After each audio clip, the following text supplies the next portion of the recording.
grew, my Facebook grew, my YouTube grew. Everything, like, yeah, man. Like it was insane. It's a beautiful thing, man. So what's your tour gonna look like when society opens back up? Like what? Hey man, thank you so much, man. It's been a little bit since I've seen you. Where was the last time I ran into you, man? San Antonio? No, it was actually, I think in Houston, wasn't it? At a Jerry Garcia show at the Secret Group, I believe. Yeah, that's right. And you know what's interesting is that at Jerry's show at Secret Group, you started breaking down some game. You're like, yeah, man, you know, it's all about, these social media tools and how you engage, blah, blah, blah. And I was like, all right, okay, Polar Bear. I don't know, man, you full of shit. And then I start hearing down the grapevine. I'm too old for TikTok, but like my boy Israel Garcia, he always speaks really highly of you. He's like, yo, man, Polar Bear got that shit cracking. Polar Bear got that shit cracking. So yeah, I've watched some of your skits and stuff, man. So you originally do stand-up, right? You're more of a stand-up comedy background. Yeah, I've been doing stand-up comedy for 9 years now. It was my 9th anniversary, July 24th, and congrats. I got into the comedy skit game about 5.5 years ago. It was the beginning of 2015 is when I first started doing them, and I kind of do it here and there. Like I did one video and it went really well with my following, like my friends who followed me at that time, and they were like, do more. And I was like, all right. So I just kind of like started like throwing them out there every once in a while. And then Raymond Norta went viral with the Puro Pinche Cowboys video. And I saw his following go up, his shows go up. And I was like, oh man, this is an untapped market. I need to hop on this like super quick. And yeah, man, I've went viral for the first time on Facebook in April of 2016. So in terms of shows and reaping all the benefits that come with going viral, had any of that kicked in, or did Corona happen at a bad time?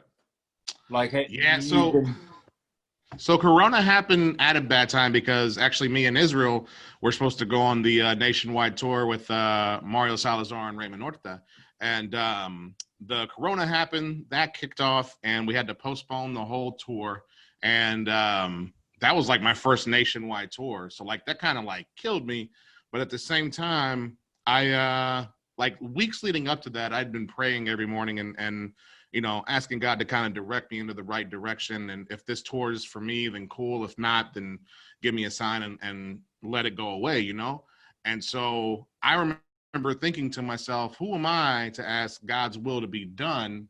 And when it is done, I get upset with it, So I was like, you know what, God, I'm going to leave it. I'm going to hand it up to you. I'm going to stand back.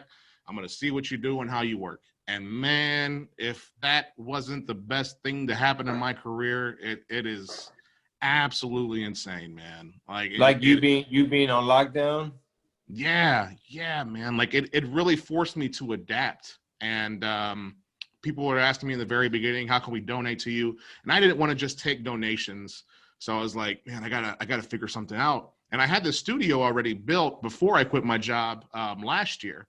And I was like, you know what, maybe I can just do a live show and I can take donations. And so I came up with a show called Thirsty Thursdays. Basically, every $50 that was donated, I would take a shot of Crown. And they would get me stupid drunk, bro. Oh man, you gotta be careful with that, man. Yeah. No, I haven't done it in like 2.5 months because it went from shots of Crown, then it went into challenges, and the challenges just got crazy. And one night I had to do a smoothie challenge and basically like draw random food items to throw in a cup and do the smoothie challenge. And I got water, I got hot dogs, I got raspberries, and it was some other kind of fruit. And I mixed it all together, and I took a drink, and I threw up gacho, dude, real bad. And I was just like, the next day, my esophagus was just messed up, and I just told the people, I was like, hey, I'm gonna back off for a little bit because I can't mess up my body, because I need that, So I took a break, and then I just hopped into TikTok, and man, TikTok's been amazing to me. So you jumped in the TikTok game this year during the lockdown? Yes, I just no shit. Yeah, man. And do you feel like you went all in specifically to TikTok, or I mean, you hustle pretty good on Facebook and stuff like that Yeah. too. So I was hustling on Facebook for years, and my roommate told me, get on TikTok, make it happen.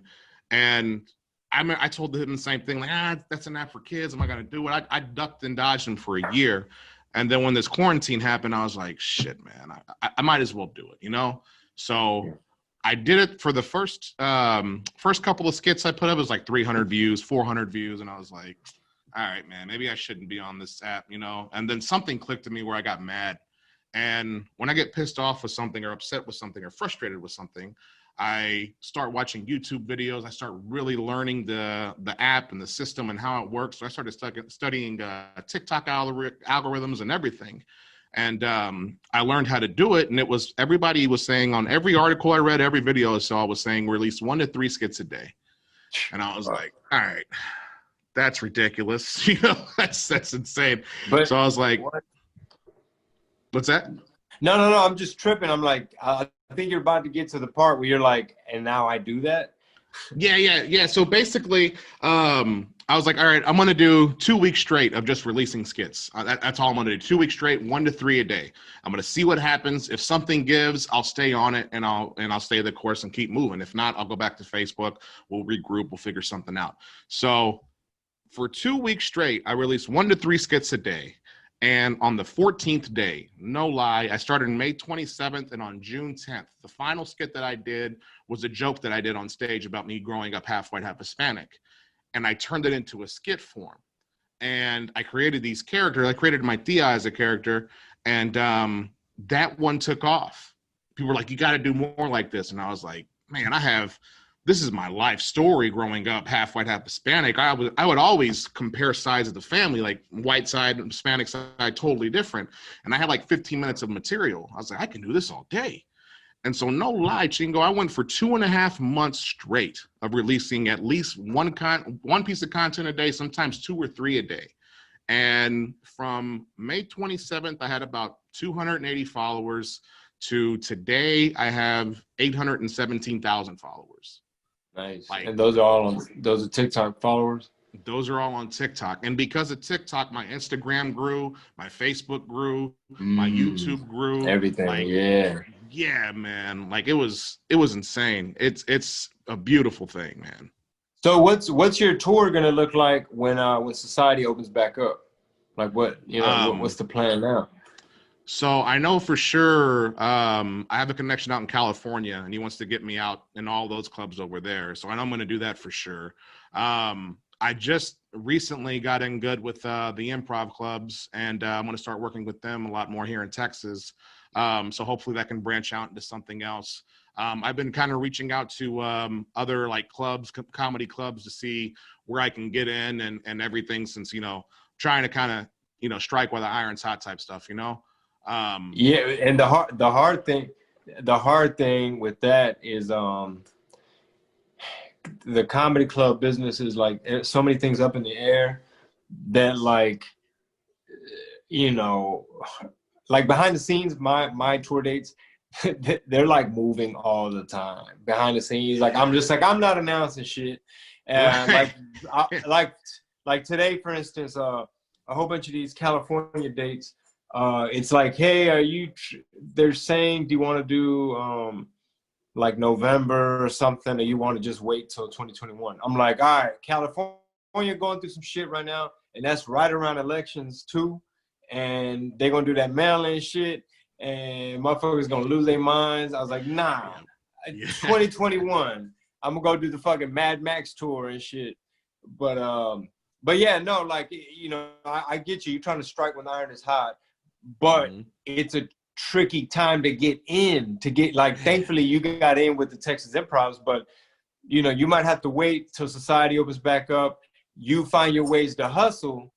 But in terms of saying, hey, Improvs, what y'all looking like March through November? You know what I mean? They're going to be like, hold on, man, we still trying to push back D.L. Hughley and shit, like, right. or whoever, right? Yeah. Like, we still moving his parts around. So yeah, it's a weird time, but I definitely commend you, man, for being able to adapt, for having that that mindset or that skill set. Not everybody. I mean, I've been having a hard time really pivoting, only because some of my stuff and the way, like this music, this album we're trying to release, like some of those things, it's like, okay, we're pivoting, but you don't want to just, you know, leak it like a mixtape or whatever. Right. Like how are we doing this?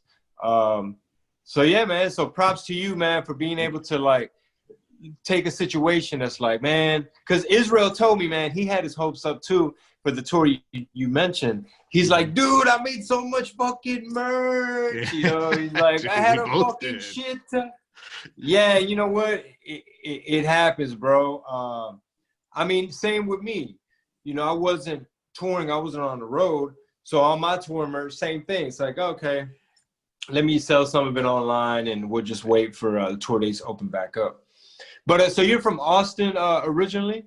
Yeah, born and raised in Austin. So what side, what part, or what was that like? Man, it was in South Austin. It was great, man. It's definitely changed like crazy out here. And it's just it's crazy, like looking back, you know, when there wasn't a lot of traffic on 35, or it was like traffic hour from 5 to 6. Now it's just like traffic any time of the day, surprise, good luck on the road type stuff, you know. And honestly, dude, I think just recently the comedy scene's gonna change completely over here. Like because Cap City closed down, right? Yeah, man. Yeah, after 35 years, they shut their doors, man. And I got my start there. I did my first open mic night there, and that's where I started my comedy there. And I always wanted to headline that club. So it's kind of like, oh man, that really sucks, you know, because they were really a good staple here in Austin. But you know, Joe Rogan moving out here, he just announced on his podcast today that he is going to open up a comedy club out here.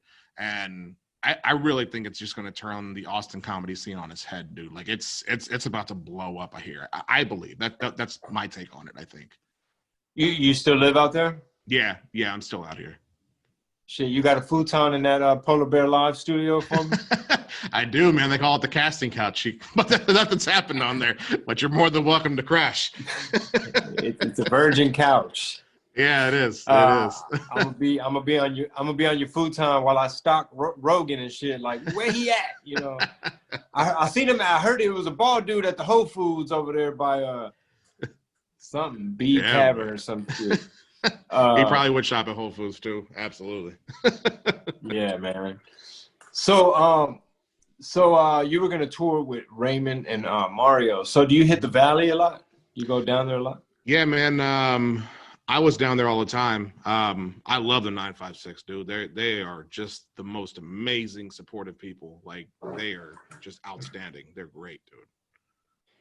You run into any half wet or half raza out there? Man, you know, I not much out there. I run into them more at shows. Like people come like, "Hey, man, I'm half white, half Hispanic too," and man, your stuff hit home, dude. It was so relatable. And it's funny, Chingo, because I heard that for years, and not once did it click in my mind to make those into skits. And that is like the key that unlocked like the whole following. That's what people know me as now. Like it's crazy. So what is the name for the half Wedo, half Raza community? Like, you know what I'm saying? Like what's the slang term for like, oh, that's my I say Hispanic. Hispanic. Yeah, and please nobody steal this idea. I'm working on some shirts right now. I'm not even going to throw out the idea because I don't want nobody to steal it because I'll hurt. Stealing. I know, man. But yeah, that's the Hispanic. That's what I've always been called, Hispanic. Do you ever work that is that any in your bits at all, like the Hispanic? No, man, it isn't, but it will be once I get the shirts made and the merch made. I'll have to throw it in there somewhere. So yeah, because you repping for the community. You know what I'm saying? Mm-hmm. Definitely. And there's so many different instances and races, you know, like white and Dominican, white and Puerto Rican, white, like it just covers a whole like field of people. Like it's crazy. I've even had people that were like, I'm Italian and Mexican and I can relate to your stuff. I'm like, badass. It's great. Oh yeah. Because it's two cultures. Since your success on TikTok and because it's a younger app, does that mean like you've noticed your fan base is like younger? That's a really good question. So it's crazy because like I've been able to pack out comedy clubs now more than ever. So there's definitely older people on TikTok that have followed me. And it's funny because a lot of the kids that follow me are the people that were there at the show that were older. They're like, hey, my kids came up to me and they showed me your content. You're very funny. So it's like the kids that are reaching out to their parents who are my age, and their parents are loving my content and they're going to shows. But I also have a bunch of kids that like really love me and enjoy me. Like I was out, I went to go pick up some pluckers, actually like three weeks ago. And there were some kids out there, they're looking at me and they waved at me and I waved at them. I was like, it's probably like TikTok. And like I backed out and I was leaving and I rolled down my window and their mom was like, hey, are you that guy from TikTok? And I was like, yeah. And they're like, oh, I told you. Like they ran up to the car. I was like, you want to take a picture? And I took a picture with them and everything. It's crazy being noticed by kids. That's the most insane thing. I never thought my comedy, because I'm like, my stand-up comedy is completely different from my skits. Like skits is like PG, family rated, and my comedy is like rated R type stuff, you know? Yeah. So like being noticed by kids and having, you know, kids that are fans, it's just a whole crazy different thing. But it's amazing. It's great. Man. So I think what I'm gonna do is I'm gonna put it together like a comedy tour, and I'm also gonna do meet and greets for like the younger kids that want to come out and like do a meet and greet, take pictures with them, sign pictures, just to kind of do that because I think that would be great. Oh man, that's pretty dope, man. That reminds me of like Fluffy's crowd. It varies. Yeah, I'm looking forward to checking out your current material, your stand up. Because I mean that's pretty dope if you think about it. Like for the kids to be the ones that are like, yo, you know what I'm saying? That's pretty cool. I remember with Little Moco, that was like that. You know, I noticed. One time I was in East LA, right, where I was living out there, and I was in this little shop, and I guess the dude that owned the skate shop, he was telling the kids like, yo, this is Chingo Bling. He does songs with Little Moco or something, and the kids were like, oh, you know Moco? And I was just like, yeah. They're like, oh, you have his phone number? I was like, yeah, you can call him right now. And it's basically like Little Moco is like, to them, is like what a TV star would be for us. How old are you? I'm 35. Okay, yeah, I'm 41. So okay. So you know, so you recall when TV stars, you know, those were the people that's like, oh, that's the dude from Charles in Charge. Like, what dude? He's eating these chicken wings or whatever, right? Yeah. So to the kids, it's like YouTube is their TV, and now we're like TikTok. Like my daughter, my 12-year-old daughter, she is like, I'm all up at learning the dances and shit. And now she's teaching the little 2-year-old, and the 2-year-old's doing some crazy shit. Funny. Ain't it amazing how so these little apps, man, they come along, and there's gonna be another one. And what do you predict it's gonna be like the next? It is, man. It's really crazy. It's hard to predict what's going to be next, to be honest with you, because I would have never saw TikTok coming. If you would have told me years ago that there was an app that was going to blow up for comedy skits that was made for kids dancing and doing dance moves that was kind of like Vine, I would have been like, what are you talking about? Yeah, right. It's always hard to foresee what's going to come next. I'm anxious to see what's going to happen if Trump moves through with this September 25th with Microsoft or Oracle buying out TikTok, which way it's going to go and how it's going to go. I hope they don't mess it up too much because TikTok is already like made that's perfect. You know, I think the algorithms are absolutely insane. Like Facebook algorithms, you have like an hour, and if you don't do anything with it, you're done. You're dead in the water. These algorithms is like one wave, okay, pull it out. Second wave, okay, pull it out. Like you can do like multiple waves, and it's just insane how quick the numbers and the views go up. So it's the algorithms on TikTok are absolutely amazing. So it's gonna be hard to top, to be honest with you. So how do you feel about Instagram Reels, like their version of wannabe TikTok?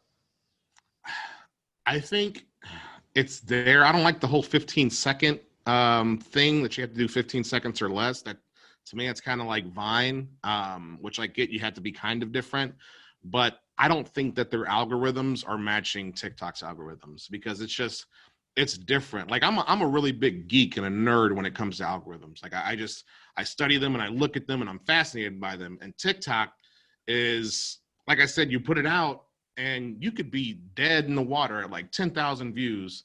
And then an hour or 2 hours later, you can shoot up to like 300, 400,000 within the matter of like 30 minutes. Like it is insane. Oh, yeah, man. Like it is crazy. I think the fastest growing skit that I reached over 1 million views in like 6 hours.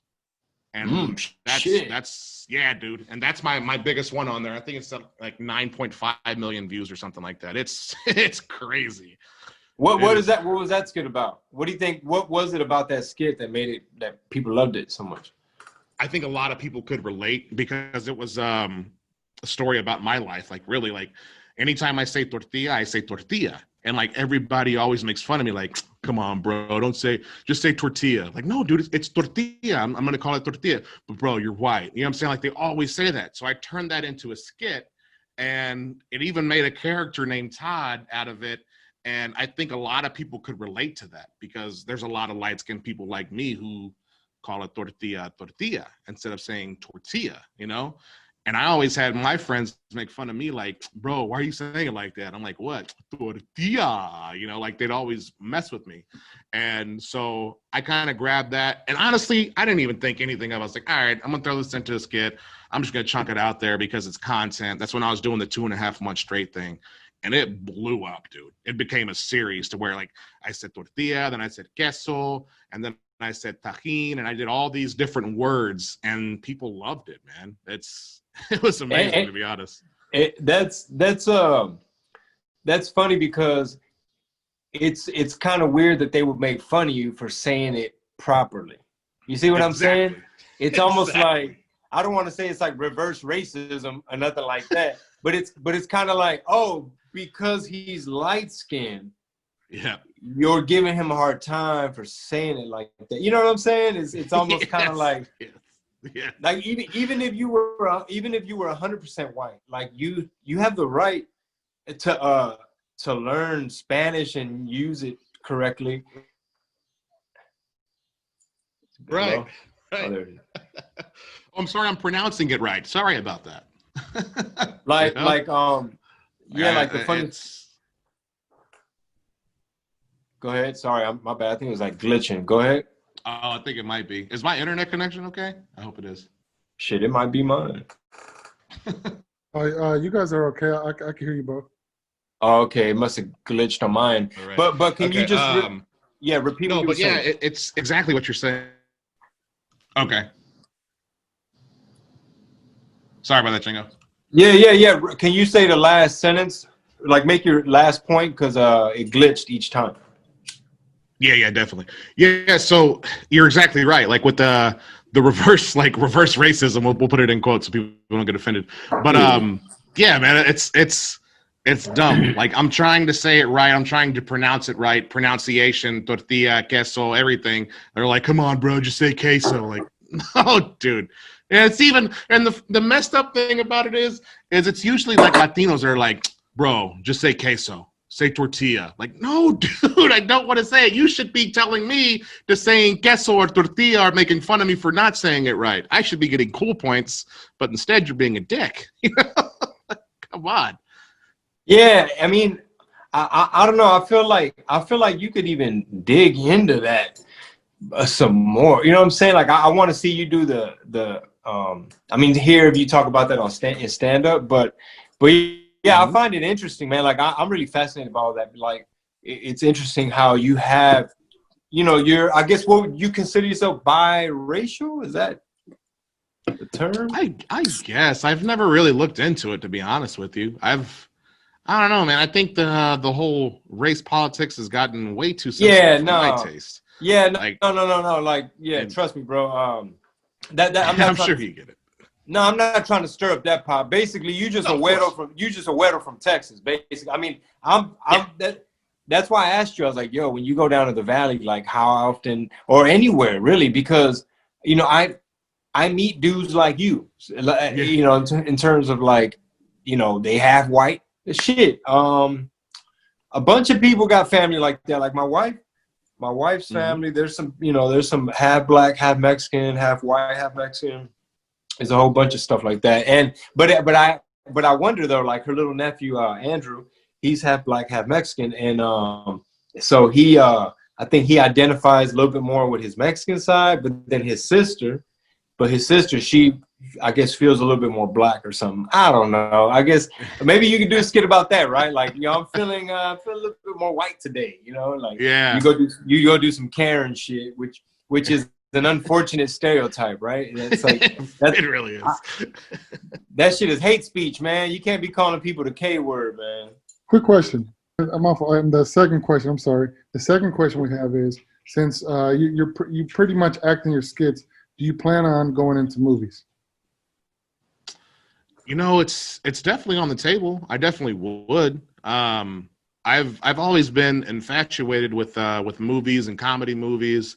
My biggest influence in my life was Chris Farley, because he was a big guy and I was a chubby kid, and he just never cared about anything or what anybody said, and he would just do what he did, and he used his weight for laughter and for positive vibes for people around him. And I started doing that, and that's where I got my confidence from watching him do his thing. And so, yeah, I would definitely wouldn't put it off the table. I would love to get in acting and do all that stuff. Hey, you mentioned confidence. What are some things that you do or tell yourself? You know what I'm saying? Like, let us know, because I'm real big on that. I've noticed that like the more disciplined that I am, the more I hold myself accountable, like making sure that like I'm actually listening to my material to prep for my shows this weekend. I just kind of like not just procrastinating or whatever. Yes. I feel like my confidence goes up. But what are some things you do, man? Well, as far as like stand-up comedy, for the confidence on that part, I do something that a lot of comedians don't do, and they look at me kind of weird when I tell them. I'll go to Music Lab, which is a place out here in Austin where bands go to rehearse, and I'll rehearse. I'll rent a room out, and it'll be just me in the room, and it's like a soundproof room, and I go over my set by myself. And to me, it almost feels like studying for a test. Like when you study for a test all night, you go on the next day, you're like, I know I'm going to ace this. That's how it feels with comedy when I rehearse. Once I rehearse, and I know that I know my set, and even when I'm rehearsing, I'll kind of add tags while I'm doing it, and I'll write them down, and then I'll take them with me, see if they hit. If they do, hell yeah, it's a new tag. If not, okay, let's move on. Let's keep going. But that's something what I do for comedy, and it really came. I did rap music. I did hip hop music for 15 years. And we used to go to Music Lab. We would rent out a room. We would rehearse. And that's where it came from. So I just kind of dragged that into the comedy scene. And when I would tell other comedians, they're like, what? You rehearse? That's weird. Like, something that I do. It gives me the confidence on stage that I need. Well, that's pretty dope, man, because, you may not be a band, but you're still performing in front of people, and you still got to kind of know all your notes and all the points, you're in the order and shit, like your set list. Yes. So I actually have shows this weekend. That's not a bad idea. As you were talking, I'm thinking, oh, my boy got a studio where he got like this extra room. I could just be like, hey man, I'm not recording nothing today. Yeah. Like, what? You want to make beats? What's going on? No, I just need some space to myself. Man. It honestly, Chingo, it's a game changer, dude. Like, for me, it is, at least. That's something that I do that helps me feel comfortable going into the show, especially because I've been working more on crowd work a lot more. And Israel's a beast with crowd work. Oh my gosh, he is a beast with crowd work. So working with him, it's kind of, I've challenged myself of like, we need to be more like this. We need to get our crowd work game up. So when I go and rehearse and I know my set from front to back to forward to sideways, every which way around, I can go off script and I can come straight back to where I was. And that helps me personally. So how are you with crowd work? Are you really good with it? Man, I would say I'm like hit or miss. I'm not the worst. I'm not the worst at it, because I'll put it to you like this. As I've gotten a little bit better with crowd work, I don't practice it enough. But I think like with my crowd work, stepped it up because I'm pretty good at freestyling and thinking on my feet. But you know, but some motherfuckers are like are really good at it. So I'm not the worst. I'm not the worst, but I wouldn't say it's a strength of mine. That's not. I'm not known for that. Yeah, that's about where I'm at too. Like I'm at the point where, like, you ever say something to a crowd, you're like, damn, that was genius. That was boom on the spot. And you're like, yeah. And then like later on the show, you try and ride that wave, and you're like, you say something that doesn't hit, you're like, damn it, I should have just stayed with the really good tag. But that's comedy though. You know, you have to run at it regardless. Like, and that's why I love comedy so much, because I've learned to love failure. Like, to me, when I fail something, that lets me know that I'm going to grow and I'm going to get better and I'm going to improve in life. And I've grown to love it, dude. Like, if I fail, I'm like, oh man, that sucked. But you know what?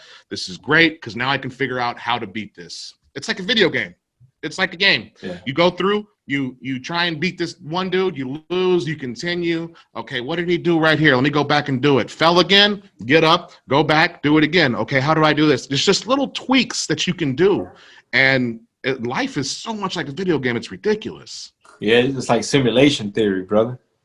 Yeah, man. Yeah, man, and I love it. Some Matrix shit. When you said you know, you're not afraid to fail, that's one thing that helps me with my performance.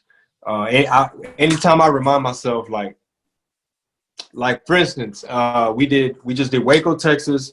Jerry Garcia was on the show with us, and he featured for me. And it's a theater, and he's like about to hand me the mic, and I go up to him. I have my drink in my hand. I was like, "Yo, I might bomb."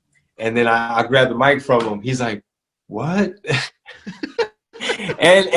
and I did it on purpose to remind myself, like, hey, I might. You know what I'm saying? Like, we don't know what's gonna happen. You know, this is a live performance, so if anything, that just gets. And you know, we gotta fucking show these motherfuckers some pizzazz and shit. Yeah, man. Yeah, dude. That's exactly what I love using analogies in life. Like, I was just talking to Israel yesterday, and he was talking about TikTok, and I told him, I was like, you just got to release videos, release content, keep dropping stuff. Not everything's going to be a right hook or an uppercut or a knockout punch. Some of them are jabs. You know what I'm saying? And that's how I kind of look at jokes, life, everything. Like, sometimes you just got to keep swinging. Like, if you're in a fight, you're not going to sit there when you fail and just be like, all right, we'll beat the hell out of me. No, you're gonna swing your way out of it. And that's basically what life is. With coronavirus, when it canceled my whole nationwide tour, that backed me into a corner, and I was able to swing my way out. You know, as you say, and do the shit. You know, like it's a beautiful thing, man. And especially watching movies like Rocky and stuff, that just gets me going, because seeing like an underdog come up is just, I don't know, it does something to my soul. So, and you know what else I do? Actually, I listen to a bunch of motivational stuff, man. I'll go on. I've been going on hikes recently, a lot, frequently. Just kind of like going out and listening to like David Goggins, Gary Vee, a bunch of motivational people in my ear, because one, for health, I want to get my respiratory system like really good and pumping. If I'm going to comedy clubs, I want to be smart about it. And then two, just to kind of get my mind right. And it's helped me tremendously, man. Oh man, that right there was a gold nugget of wisdom, brother. Because, like I said, I'm 41, and it's taken me, this long to arrive at what you just said, which is, you got to have your mind right. Yep. And, physical activity does a real good job of like beating out the anxiety out of you, or me, tiring you out, getting all that low nervous energy out, so that you're fucking, tired and ready to fucking fall asleep at the end of the night. Right. Hold on, shit, my shit say low battery. Hold on 1 second. Okay. All right, here we are. Yeah, I feel like that is very wise, and I like to listen to shit too. There's actually have you heard of Akira The Don? Akira The Don? No, I don't think so. All right, motherfucker, get prepared to have your mind blown. Yeah, so you heard it right here. You heard it right here on Chingo Live. when you get a chance, on your next hike, go get on iTunes, whatever, Spotify, and type in Akira The Don. He has a whole album, I think, of David Goggins. So it's David Goggins' voice and his speeches. And I haven't heard that album, but sometimes he gets real creative on the song making, because he'll have like the Navy SEAL dude, Jocko Willink, talking about, what do I say? Good. And it's like, good. And then he'll have background vocals, and it's like, you know what I'm saying? And you be feeling like a Navy SEAL out there, bro. You're like, fuck, bro, I'm ready to fucking do this shit. Yeah, I was going to say I'll listen to it on the way to El Paso, but I can't listen to that while driving. I'll be speeding and everything. I'll listen to it on the hike. I have to get my adrenaline away to, let's go, motherfucker. It'd be way too much, bro. So what do you have going on in El Paso? I'm doing the comic strip. I'm just doing a guest spot on Friday with John Stringer. And I haven't seen John in a minute, and that's like my brother in comedy, man. I love that dude so much. He taught me so much when I started, man. He was like one of my first real and true mentors, and he hates when I say that because you know how humble John is. John will be like, "I'm your friend. Don't call me a mentor." Stop, John Polar Bear, you stop it now. Yeah. He'll say some funny shit. He'll fuck around, start breakdancing in the middle of that shit. He calls me John Zales, so he puts my first and last name together. John Hey, you should Zales. Use that. That's dope. You should drop it in there sometimes when you introduce yourself. And you go up there. Yeah, it's not bad, dude. But yeah, man, I'm gonna go out there and do that with him. And I'm looking forward to it because I've never done the comic strip. I'm looking forward to meeting Bart Reed because I've heard so many great things about the guy and how much of an entrepreneur and a hustler that he is. And I admire anybody that's like that. So I'm looking forward to it, man, and it's a little free guest spot that I'm doing, but you got to pay your dues in comedy, and I'm getting there, and I'm very blessed to be able to be where I'm at now to try and open doors for me. And Stringer taught me years ago that a lot of times you're going to have to go and do guest spots for free just to get your foot in the door. That's what it is. And I'm fine with it. I'm blessed enough to have money in my account to be able to take the trip out there and come back without it affecting me and hurting me. So I prayed on it, and I'm good, man. I'm ready to go. Hell yeah, man. Shit, I love that you pray too, brother, because shit, that is a major key, especially in this pandemic and, times of uncertainty and, people talking about all kinds of negative shit that, that we got to keep our mind right and rise above it. And shit, when you do have haters or anything negative, we just pray for them instead of letting them stress you out. You know what? That's what they said. Cool. Let's pray for them. Yeah. Yeah, man. Exactly. So you ever been out in El Paso? Ever been out there? Not to perform. I did one show there last year, actually, at some place called the Glass Box. It's like a theater that a local comic rented out, and brought myself out there with Josh Castro. And we did like a little underground show there. The people there are great. I've never done the comic strip, but every comedian I talk to, not everyone, I can't say that, but majority of the comedians I talk to say that that's their favorite room because the ceilings are low and that the people are right there, and that when you are on that stage and you tell a joke, the laughter comes at you like real hard, like you can feel it. So have you done the comic strip before? Hell yeah. I was just out there, and crazy story. We're supposed to be doing a whole weekend. We did our Thursday night show. And this is like during, okay, the lockdown's kind of opening up type of thing. Yes. So there was a window. Yeah. There was a window of opportunity. And Friday morning, we're hyped. We're like, yo, last night was amazing. I missed it. And yo, everybody was like, yeah, still celebrating. And it's like, hello, hey, it's Bart Reed. Hey, what's up, Bart? Yeah, man. The state bars, I guess he was registered as a bar at the time or something. And so on and so forth. I don't know. Find something to do while you're out here. But you ain't doing this. You can do whatever you want, but you ain't doing this. But El Paso's an amazing town, amazing people. I got some people out there, man, got our back, bro. You can have a good time. John's always a cool person to work with. But yeah, man, El Paso is super dope. Yeah, I remember seeing the 'cause I remember Israel went out there with you, and he was so hyped about that, dude, going to El Paso. Oh yeah, he was stuck. I think he was stuck out there with us. Yeah, he was, and he was so hyped about it, dude. He's like, man, I'm going back to my hometown. I'm opening up for Chingo Bling. He was like stoked. And I remember y'all going out there doing the Thursday show. And then that morning I saw the article of Gary Abbott with, doing the capacity. And I was like, oh, man. And I called Israel and he was like, yeah, man. He was like, they're going to cancel. And he was so down about it. And I was just like, it is what it is, man. It always tells me, he's like, ni pedo, mi pinche John. Like, he always says that shit. And I was like, yeah, bro. I was like, it is what it is, dude. Like, something will happen. And then you came up with a brilliant idea of doing like a meet and greet and doing the merch. And that's genius, bro. Like that. And just to see how many diehard fans came out there, because I saw like on his little Instagram story, how many people came out there. That's a beautiful thing, brother. Like having diehard fans that go out there is amazing. So we did it. We did it at my friend's little snack spot, right? They have like nachos and stuff like that. And as you were saying, a lot of fans came out, right? So I'm trying to make small talk and do like a meet and greet. I'm trying to chop it up with everybody. So I'm chopping it up with this dude. He's got some food in his hand, and I'm like, yeah. I'm talking about his shirt. I'm like, yeah, that's LA streetwear. And how long you been into that brand? This and that. And he's just kind of like answering my question, and then I was like, oh, he don't know who the fuck I am. He's just here snacking. This ain't a fan. This ain't a fan. Who are you? That's the worst, bro. That's the worst.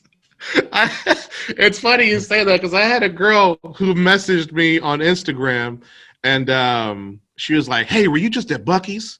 And I was like, yeah, I was. And I saw her, and I remember her looking at me, but I didn't want to be like, yeah, it's me from TikTok. And she'd be like, who? Like, that's my worst fear of telling somebody, like, oh, you know me from my skits. And you're like, what? No, I was looking at the guy behind you. Like, oh, sorry. And just kind of. Yeah. that's You're funny, like, hey, dude, we're not doing autographs right now, sir.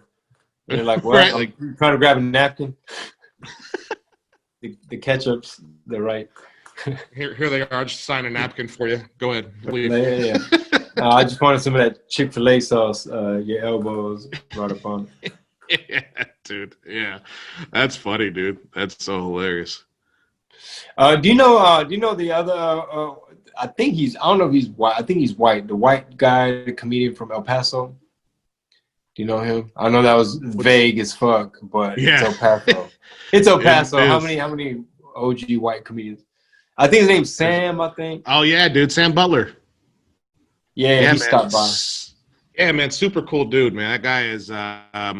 I met him through Israel actually, and that guy, he's a great dude in person. He's a great dude on stage.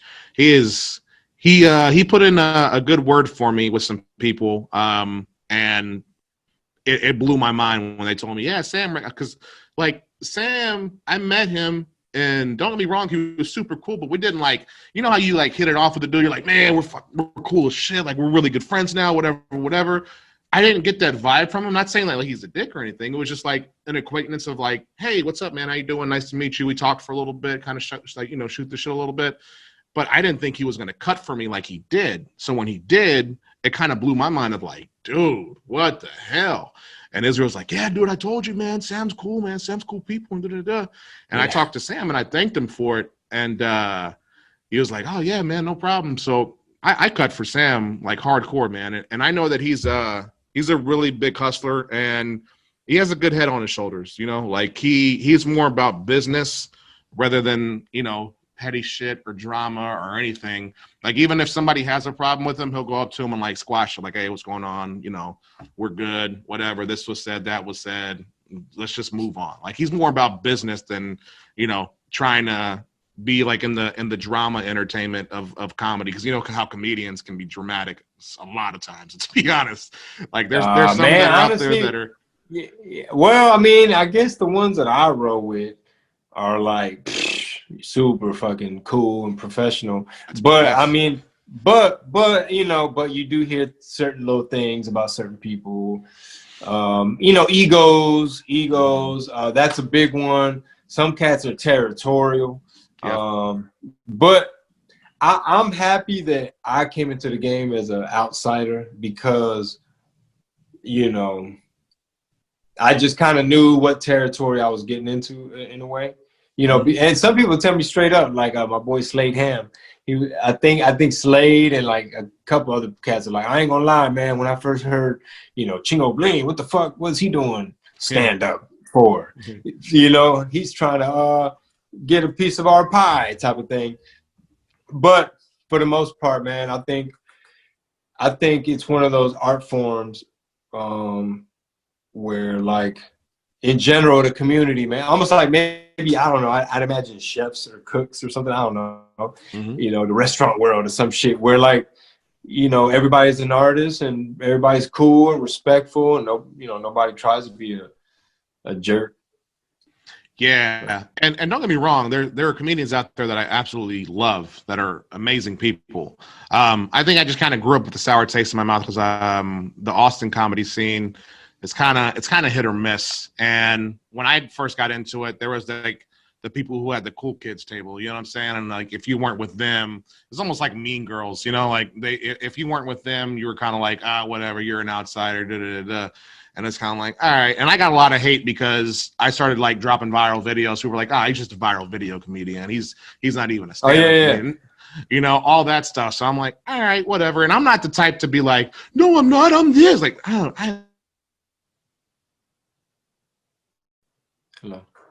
You know, I don't give two shits, bro. And doing what puts food on my table. Because at the end of the day, I'm not about like negative vibes or energy. Like if anything, like you said, I'll pray for somebody. Like I recently had a falling out with a good friend of mine that I'll choose to leave nameless. And he was very envious and jealous of what I was doing with the skits. And he wished a bunch of bad stuff upon me. I was like, you know what, bro, I'm not going to wish anything bad upon you. I wish the best for you, brother. Like, I don't know why you have so much hate and envy in your heart towards me, but I'm going to pray for you. Like, I don't wish anything bad upon you. You're still my brother in comedy. I love you. But I can't do this negative stuff, man. I can't have the negative energy. So if you want to come back, you want to talk, I'm all about it. But making little posts on Facebook and doing stuff like that, that's just not me. And even till this day, I don't wish anything bad upon the guy. I love the dude. Like that dude is like a brother to me. And I wish that we could work things out. And I hope that we do. And if we don't, to me, it's my life, and I'm going to keep moving on to the direction that I need to go. So, yeah, this might be random as fuck, but like, I look back at some of the times I've fallen out with somebody, or you know what I'm saying, or burned a bridge or some shit, and then you look back and be like, man, you know, what role did mental health play in all of this? You know what I'm saying? Because some motherfuckers be bipolar. Or you know, I'm not perfect by no means either. So yes. I might have fucked around, burned a bridge over some shit that it's like, Chingo, you kind of overreacted on that. You know what I'm saying? Right. Or like you didn't have to go make 8 diss records about, you know, or some stupid shit. Make a whole mixtape about them, yeah. Yeah. How many tweets? You know, seriously, how many Facebook posts? Yeah, dude. Yeah. But no, man, you know, that's life, man. I'm sorry to hear that. It's unfortunate. But you know, like you said, man, you know, we could pray for people, and like you said, hey, if we get to a spot in life where we want to revisit this and pick up where we were left off and talk, you know, like adults, then you know, that's cool too. But ain't got time for all this little 8th grade shit. Nah, man, I really don't, man. And I'd rather put my energy into something that is more productive than negative, you know. And to me, I'm all about spreading positive vibes and laughter. That I legit pray to God every morning. Let me get the laughter to the people who need it. Let me spread the positive vibes to the people who need it the most. And that's where all my energy goes, is just trying to make people happy and laugh. Last question. Go for it. I can get it in there. So seeing as that, you know, you started up with the stand-up, you're on TikTok, things are going well. What does the ultimate goal look like? Like, describe what that is. Like, what are you after? What is the ultimate for you? So my ultimate goal is just to get paid to make people laugh. That's always been my ultimate goal for everything.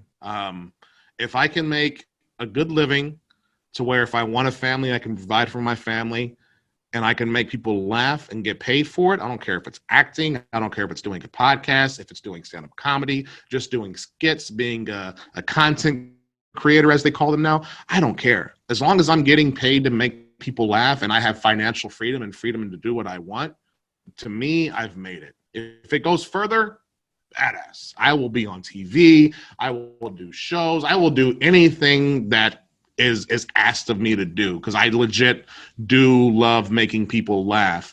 But the ultimate goal for me has always been just to get paid and live comfortably to make people laugh. Perfect. All right, you can close it out, Chingo. Yeah, man, shit. I feel like I needed to go back and take some notes, brother, because it was a couple gold nuggets of wisdom.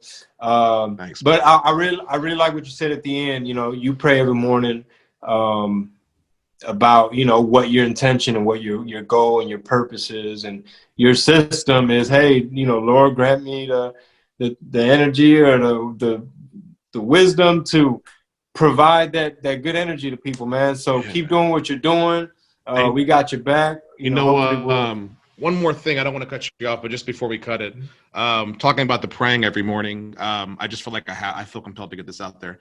I started doing last year, writing in a journal, and Raymond Orta is the one that kind of put me onto this. And basically, I would sit there and I would write in a journal, and Raymond told me, don't ask God for anything, thank him for what he's going to do, because that's like keeping the faith and whatever.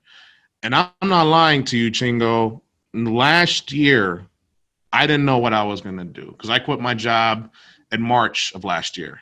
And I was like, man, I don't know. I walked away from a job that was going to pay me $75K a year, and it was nerve-wracking. And he always said, if you want to come back, you're more than welcome. The job is here. And so I was like, really like, man, I don't know what I'm going to do. I have like $100 in my account. Like I'm really hurting. Me and Israel were calling each other every day, comparing bank accounts. I had like $42. He had like $44. You know, we would always like compare. And I wrote in my journal, and I remember writing in there, and there was a part where I was very depressed. I was very depressed. The devil was winning, and I was just sad about everything. And I was writing in there, and I wrote, last year, thank you for building my following. Thank you for helping me sell out shows. Thank you for more viral videos. Thank you for showing me that you're there. And on the last sentence, and I said, thank you for always prevailing.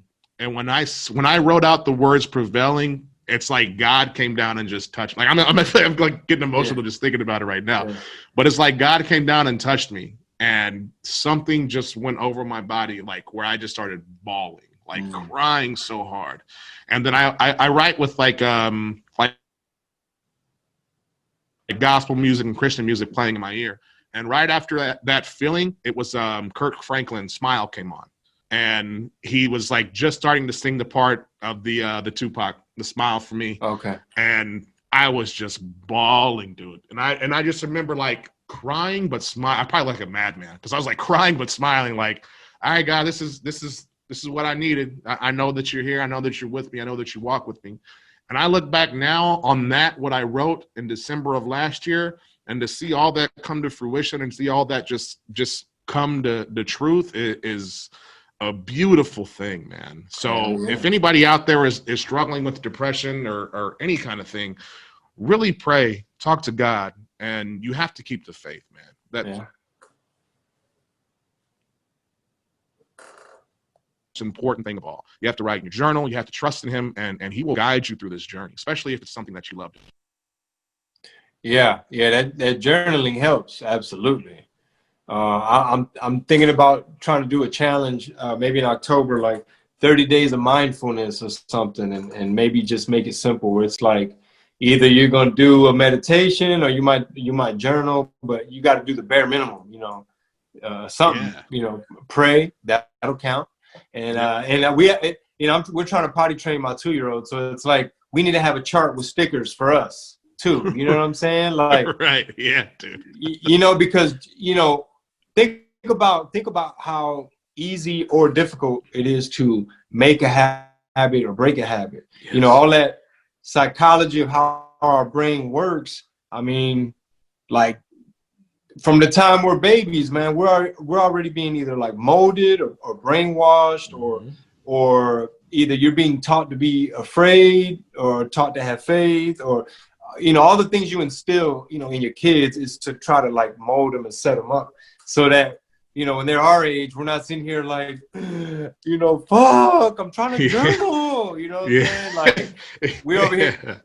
It's like, I wish my dad would have told me so I wouldn't have to get to 41 and be like, oh, what we're talking about right now, that's the main shit. Like, hey man, you're gonna have to hike, or make yourself hold yourself accountable. Hey, journaling is a thing. So now it's my job to teach it, to my kids or whatever. Yes. So yeah, man. You got your mind in the right spot, and yeah, man, we got your back, and hopefully we see you real soon when society opens back up. You want to tell everybody where they can find you online? Yeah, definitely. On Instagram and Facebook, you can look up The Polar Bear Comedy. TikTok is Polar Bear Comedy. YouTube is also Polar Bear Comedy. And I'm on Snapchat also, but it's on Instagram and TikTok where you can find me. So definitely follow me. I'm trying to get back into releasing a lot more skits, maybe one a day or something like that, because I don't know how I did 2.5 months, but I will be releasing more content, and you'll be able to catch me at my show. And my show is completely different, by the way. If you see my TikTok, it's family, PG rated. My show is rated R, but people still love it. So I'm just thankful and blessed to be able to do what I do. Hey man, you never know, man. You might have to go the fluffy route and take out the cuss words, because think about it, man. Maybe next time you go on stage, just take out all the crude and nasty stuff. Do you know Rick Gutierrez from San Antonio? Sounds very familiar. I want to say yes that I do. Well, I'll talk to you about it via text or whatever after the show. But yeah, man, like, if you got a lot of young fans and you want to have generations of people come see you, and you know that you're able to do it without necessarily cussing or saying like, yeah, then she pulled out a wop and it was dripping everywhere. Right. You know what I'm saying? Like, if you can do it without the wop, then shit. Yeah, and that's what that's like my new challenge. What I'm trying to kind of take on is cleaning it up a little bit, because I do have about 15 minutes of material about my horrible sex life growing up, and it's hilarious. People laugh all the time, and even like the people that I talk to at the show, like, I know like TikTok from there, they're like, it was great, it was hilarious, it was funny. So I'm happy that it works, but I still want to clean it up just for myself, for my mom mostly. My mom's like, maybe this is a sign from God, you got to clean up your material because you're going TikTok. She was so happy about it. So I do want to clean up my material and kind of retire some of the old jokes, maybe just bring them out on a whim if I'm filling the crowd a little bit, so that's definitely the plan. Well, cool, man. We won't keep you any longer. Thanks again, man. And shit, we'll chop it up with you later. For sure, brother. Thank you so much for having me on.